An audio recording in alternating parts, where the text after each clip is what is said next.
കുറച്ച് ദിവസങ്ങളായിട്ട് GCC താമസിക്കുന്ന പലരുടെയും മൊബൈലിൽ അവരുടെ ലൊക്കേഷനും അതുപോലെ തന്നെ ടൈമും ഒക്കെ തെറ്റായിട്ടാണ് കാണിക്കുന്നത്. ഇത് സാധാരണക്കാർ മാത്രമല്ല ഒരു കംപ്ലൈൻ്റ് ആയിട്ട് പറയുന്നത്. ഇപ്പോൾ UAE, അതുപോലെ ബഹ്റൈൻ, സൗദി അറേബ്യ, ഖത്തർ, ഇവിടെയൊക്കെയുള്ള പല പൈലറ്റുമാരും, അതായത് വിമാനം ഓടിക്കുന്ന പൈലറ്റുമാർ, അത് കപ്പലോടിക്കുന്ന ക്യാപ്റ്റന്മാർ, ഇവരൊക്കെ തന്നെ ഈ വിഷയം റിപ്പോർട്ട് ചെയ്തിട്ടുണ്ട്. അപ്പോൾ അതിൻ്റെ കാരണമാണ് നമ്മളിതിൽ ഈ വീഡിയോയിൽ പരിശോധിക്കുന്നത്. അപ്പോൾ ഞാൻ എൻ്റെ അനുഭവം പറഞ്ഞു തുടങ്ങാം. കഴിഞ്ഞ ദിവസം ഞാൻ ബഹ്റൈൻ എയർപോർട്ടിൽ ഇറങ്ങിയ സമയത്ത്, അതായത് അമേരിക്ക ഇറാനെ ആക്രമിക്കുന്നതിൻ്റെ ഒരു മണിക്കൂർ മുമ്പാണ് ഇവിടെ വന്നിറങ്ങിയത്. എന്നിട്ട് ഞാൻ ഊബർ ബുക്ക് ചെയ്യാനായിട്ട് എൻ്റെ ആപ്പ് എടുത്തിട്ട് നമ്മുടെ വീട്ടിലേക്കുള്ള ലൊക്കേഷൻ അടിച്ച് നോക്കുമ്പോൾ അതിൽ മെസ്സേജ് വന്നത് കാറുകളൊന്നും ലഭ്യമല്ല, അതായത് അവൈലബിൾ അല്ല എന്നുള്ള മെസ്സേജാണ് വന്നത്.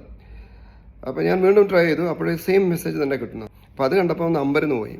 അങ്ങനെ ബഹ്റൈൻ എയർപോർട്ടിൽ അങ്ങനെ സംഭവിക്കാറില്ലല്ലോ. അപ്പോൾ ഒന്നുകൂടി ചെക്ക് ചെയ്തപ്പോഴാണ് മനസ്സിലായത് എൻ്റെ കറണ്ട് ലൊക്കേഷൻ ടെൽ അവീവാണ്, അതായത് ഇസ്രായേലിലുള്ള ടെൽ അവീവാണ് അതിൽ ലൊക്കേഷൻ ആയിട്ടുള്ളത്. അപ്പോൾ പിന്നെ ഞാൻ മൊബൈൽ മാനുവലി അതിൻ്റെ ലൊക്കേഷൻ മാറ്റി മൊബൈൽ സ്വിച്ച് ഓഫ് ചെയ്ത് സ്വിച്ച് ഓൺ ചെയ്തു.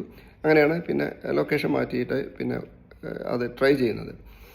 അപ്പോൾ ഇത് ഒരു അനുഭവം. ഇത് കൂടാതെ കഴിഞ്ഞ 2 ആഴ്ച മുമ്പ് ഞാൻ ജിദ്ദയിൽ പോയിട്ട് ജിദ്ദ ബീച്ചിലേക്ക് നടക്കാൻ വേണ്ടി, ജിദ്ദയുടെ തൊട്ടടുത്താണ്, ജിദ്ദ ബീച്ചിൻ്റെ തൊട്ടടുത്ത് തന്നെയുള്ള ഒരു ഹോട്ടലിൽ നിന്ന് ഏതാണ്ട് 500-600 മീറ്റർ മാത്രം ദൂരമുള്ള ഹോട്ടലിൽ നിന്ന് ബീച്ചിലേക്ക് നടക്കാൻ വേണ്ടി ലൊക്കേഷൻ മാപ്പ് ഇട്ടു, ഗൂഗിൾ മാപ്പ് ഇട്ടു. ആ സമയത്ത് നടക്കാൻ തുടങ്ങിയ സമയത്ത് അതിൽ നമ്മളിങ്ങനെ നോക്കിയ സമയത്ത് അത് കാണിക്കുന്നത് 42 ദിവസമാണ്. ഇതെങ്ങനെ 42 ദിവസമോ എന്ന് പറഞ്ഞ് നോക്കുമ്പോഴാണ് നമ്മുടെ കറണ്ട് ലൊക്കേഷൻ കാണിക്കുന്നത് സുഡാനിലാണ്. അന്ന് എൻ്റെ മൊബൈലിൽ കാണിച്ച സമയമാണ് ഈ കാണുന്നത്. 42 ദിവസം എനിക്ക് നടക്കണം. അതായത് എൻ്റെ കറണ്ട് ലൊക്കേഷൻ കാണിക്കുന്നത് കണ്ടോ, റെഡ് സീയുടെ അപ്പുറത്താണ് ഞാൻ ഇപ്പോൾ ഉള്ളതായിട്ട് കാണിക്കുന്നത്. എന്നിട്ട് പിന്നെ നമ്മൾ ഈ ബീച്ചിലേക്ക് വരണം എന്നുള്ളതാണ്. അതായത് ഞാൻ നിൽക്കുന്നത് ഇപ്പുറത്താണ്, ജിദ്ദയുടെ ഈ വശത്താണ്, കടലിൻ്റെ ഇപ്പുറത്താണ് നിൽക്കുന്നത്. പക്ഷേ എൻ്റെ ലൊക്കേഷൻ അവിടെ ആയിട്ടാണ് കാണിക്കുന്നത്. ഈ മൊബൈൽ കാണിക്കുന്ന സമയവും സുഡാൻ്റെതാണ്. അതായത് ജിദ്ദ സമയത്തേക്കാൾ 1 മണിക്കൂർ പുറകിലുള്ള സമയമാണ് ഇപ്പോൾ മൊബൈൽ കാണിച്ചുകൊണ്ടിരിക്കുന്നത്. ഈ മാപ്പ് ഇങ്ങനെ കാണിച്ചതോടുകൂടിയാണ് സമയം ശ്രദ്ധിക്കുന്നത്. അപ്പോൾ സമയം മാറുന്നതും നമ്മളെ ശരിക്കും ബാധിക്കും. അപ്പോൾ ഇത് കുറേ ആളുകൾ അനുഭവിക്കുന്നുണ്ട്. ഇപ്പോൾ എനിക്കൊന്ന് ആദ്യം ഇപ്പോൾ ജിദ്ദയിലുള്ള ആളുകൾ ഇത് കുറച്ച് കാലങ്ങളായിട്ട് റിപ്പോർട്ട് ചെയ്യുന്നുണ്ട്, മാസങ്ങളായിട്ട് ഇത് അവിടെ ഉള്ളതാണ്. പക്ഷേ ബഹ്റൈനിലും അതുപോലെ ഖത്തറൊക്കെ തന്നെ ഇപ്പോൾ ഈ സംഘർഷ സാഹചര്യം കൂടുതലായപ്പോഴാണ് ഇത് അനുഭവിച്ചിട്ടുള്ളത്. അപ്പോൾ എന്തുകൊണ്ടാണ് ഇത് സംഭവിക്കുന്നത് എന്നുള്ളതാണ് നമുക്ക് അടുത്തതായിട്ട് അറിയേണ്ടത്.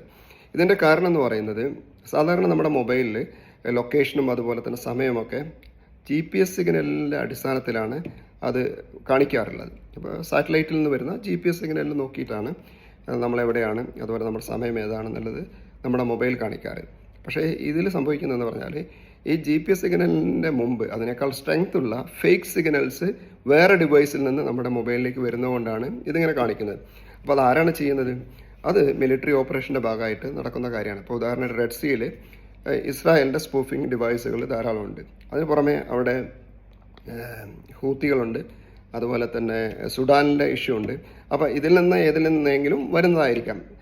പക്ഷേ ഏറ്റവും കൂടുതൽ ഇത് യൂസ് ചെയ്തിട്ടുള്ള സ്പൂഫിംഗ് ഡിവൈസുകൾ കൂടുതലായിട്ട് ഉപയോഗിക്കുന്നത് ഇസ്രായേൽ തന്നെയാണ്. അപ്പോൾ അവരെന്തിനാണത് ചെയ്യുന്നത്? നമ്മുടെ മൊബൈലിനെ എന്തെങ്കിലും പ്രശ്നമാക്കാൻ വേണ്ടി, നമ്മുടെ സമയം തെറ്റിക്കാൻ വേണ്ടിയല്ല അവരത് ചെയ്യുന്നത്. അതവരുടെ ആവശ്യം എന്ന് പറയുന്നത് സൈനിക ആവശ്യമാണ്. അപ്പോൾ 2-3 കാര്യങ്ങൾക്കാണ് അത് അവർ യൂസ് ചെയ്യുന്നത്. അതിലൊരു കാര്യം എന്ന് പറയുന്നത്, ഇപ്പോൾ അവർക്കൊരു മിലിറ്ററി ഓപ്പറേഷൻ നടത്തണം എന്ന് വിചാരിക്കുക. അപ്പോൾ അവരുടെ ഒരു ഉദാഹരണം പറയുകയാണെങ്കിൽ, അവരുടെ ഒരു വാർഷിപ്പ് അത് കടലിലൂടെ പോവുകയാണ്. അപ്പോൾ അത് പ്രതിയോഗികൾക്ക് അതിനെക്കുറിച്ചുള്ള വിവരം കിട്ടാതിരിക്കാൻ വേണ്ടി അതിൻ്റെ മുകളിൽ ഒരു സ്പൂഫിംഗ് ഡിവൈസ് വയ്ക്കും. ആ സ്പൂഫിംഗ് ഡിവൈസിൽ നിന്ന് ഫേക്കായിട്ടുള്ള GPS സിഗ്നൽ വരുമെന്നാണ് പറയുന്നത്. അത് എന്ത് ചെയ്യും? അത് പുറത്തേക്ക് വിടും. അപ്പോൾ ആ സ്പൂഫിംഗ് സിഗ്നൽ എതിരാളികൾക്ക് കിട്ടിക്കഴിഞ്ഞാൽ അവരത് വിചാരിക്കും, ഉദാഹരണമായിട്ട് അതിനകത്തൊരു ഡെമ്മി ലൊക്കേഷൻ കൂടി അവർ സെറ്റ് ചെയ്തിട്ടാണ് അത് ചെയ്യുക.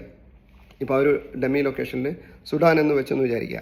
അപ്പോൾ ആ ഷിപ്പ് സുഡാനിലുള്ളതായിട്ടാണ് എതിരാളികൾക്ക് വിവരം കിട്ടുക. പക്ഷേ ആക്ച്വലി ആ ഷിപ്പ് എന്ത് ചെയ്യുന്നുണ്ട്? അപ്പോൾ ഉദാഹരണമായിട്ട് ലെബനാനിലേക്കാണ് പോകുന്നത് വിചാരിക്കുക. ആ ഷിപ്പ് ലെബനാനിലേക്ക് പോയിക്കൊണ്ടിരിക്കുന്നുണ്ടാവും. പക്ഷേ എതിരാളികൾക്ക് കിട്ടുന്ന വിവരം എന്ന് പറയുന്നത് ആ ഷിപ്പ് സുഡാനിലാണ് എന്നുള്ളതായിരിക്കും. അതാണ് സ്പൂഫിംഗ് ഡിവൈസിൻ്റെ ഒരു കാര്യം. മറ്റൊന്ന് പറയുന്നത്, ഇപ്പോൾ അറ്റാക്ക് വരികയാണെങ്കിൽ, ഇപ്പോൾ ഏതെങ്കിലും രാജ്യം ഇപ്പോൾ ഇസ്രായേലിനെ അറ്റാക്ക് ചെയ്യുകയാണെന്ന് വിചാരിക്കുക. അപ്പോൾ അവർ GPS സഹായത്തോടു കൂടിയാണ് എവിടെയാണ് ഇത് അടിക്കേണ്ടതെന്ന് തീരുമാനിച്ചു വിടുക. അപ്പോൾ ഇത് ചെയ്യുന്നതോടുകൂടി അത് അവരുടെ ലൊക്കേഷൻ മാറിപ്പോവും. അപ്പോൾ കൃത്യമായി അവർക്ക് അത് പ്ലാൻ ചെയ്ത് അടിക്കാൻ കഴിയില്ല. അപ്പോൾ എന്താണ് സംഭവിക്കുക? എതിരാളികൾ പ്ലാൻ ചെയ്ത സ്ഥലത്ത് അവർക്ക് ആക്രമണം നടത്താൻ പറ്റില്ല. അപ്പോൾ ഇത്തരം കാര്യങ്ങൾക്കാണ് ഈ സ്പൂഫിംഗ് ഉപയോഗിക്കുന്നത്.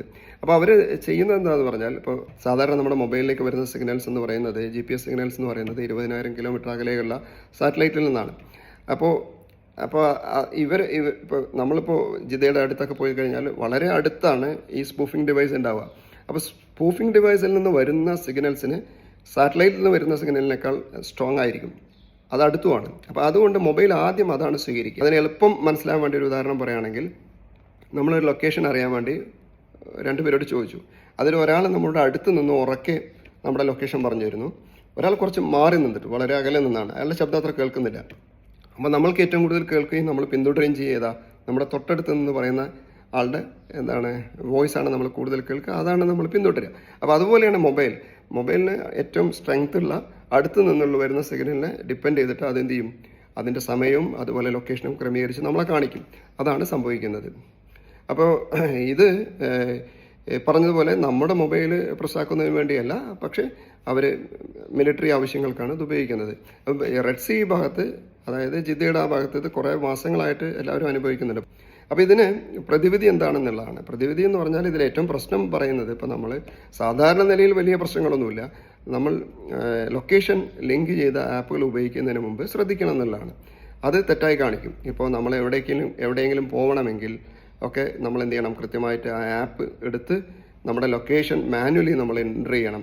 അതാണ് അതിനുള്ളൊരു വഴി എന്ന് പറയുന്നത്. അല്ലെങ്കിൽ നമ്മളിപ്പോൾ തെറ്റായ സ്ഥലത്തേക്ക് പോകാം, അല്ലെങ്കിൽ നമ്മൾ ഒരാൾക്ക് ലൊക്കേഷൻ അയച്ചു കൊടുക്കുമ്പോൾ അത് തെറ്റായിരിക്കാം. അതുപോലെ നമ്മൾ ഈ ആപ്പ് ഉപയോഗിച്ചുകൊണ്ട്, ലൊക്കേഷൻ ലിങ്ക്ഡ് ആയിട്ടുള്ള ആപ്പ് ഉപയോഗിച്ചിട്ട് ഭക്ഷണം ഓർഡർ ചെയ്യുന്നത്, അപ്പോൾ ഈ ബഹ്റൈനിലൊക്കെ തലഭാഗത്ത് പോലുള്ള ആപ്പുണ്ട്. അപ്പോൾ അതിലൊക്കെ നമ്മൾ ഓർഡർ ചെയ്യുന്നതിന് മുമ്പ് ആ ലൊക്കേഷൻ കറക്റ്റാണോ എന്നുള്ളത് നമ്മൾ കൺഫേം ചെയ്തിട്ടാണ് ഓർഡർ ചെയ്യാവൂ.